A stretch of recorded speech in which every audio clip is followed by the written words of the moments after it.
hundreds of years ago, in a time of dragons, witches, and giants, a great king of Wales was walking in the deep, dark caves of Dinas Emrys.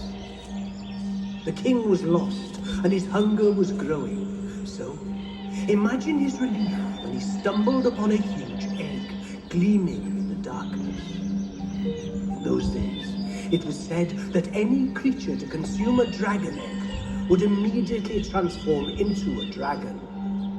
The king knew this, but he was too hungry to care. He cracked the egg open and wolfed it down whole. Then, bang! In a puff of smoke, the king was gone, and in his place stood an enormous dragon. After many centuries, he grew tired of the cavernous caves, so he emerged, rose high above Dinas Emrys, and flew south in search of a lair. And when this dragon spotted Caerphilly Castle far below, he knew that he had found somewhere special. And luckily, the humans of Caerphilly felt the same about him. In fact, they were so excited to see a real dragon that they decided to name him Dewi, after their patron saint. Dewi began his new life in the castle, spending his days guarding the epic fortress and his nights exploring the beautiful sights.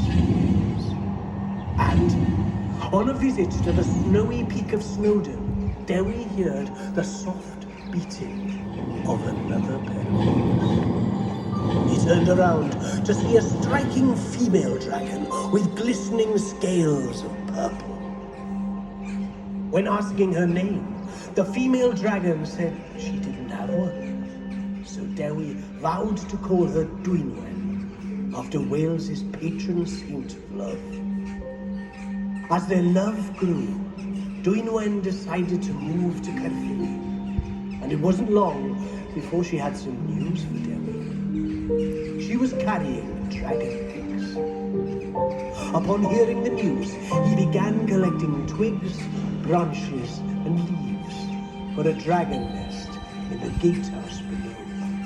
And just one day later, the castle custodians were met with a most fantastic sight when they arrived for work.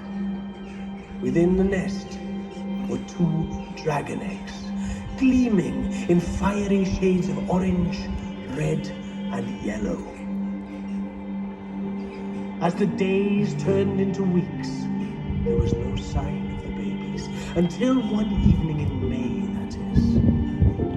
Dwynwen heard a strange sound. She moved closer to the eggs and nearly jumped out of her scales when she saw one of them move, and then the other. The time had come. The ground around the nest began quaking, and the stones of Caerphilly Castle were shaking for what felt like hours. All of a sudden, it stopped and cracked. Several huge pieces of shell flew through the air. Then, through the sudden silence, 2 little dragon heads poked out from the nest. Dewi roared with joy, and Dwynwen wept a perfectly purple tear. Dear little Dylan and Cariad had arrived. The Cadw dragon family was complete.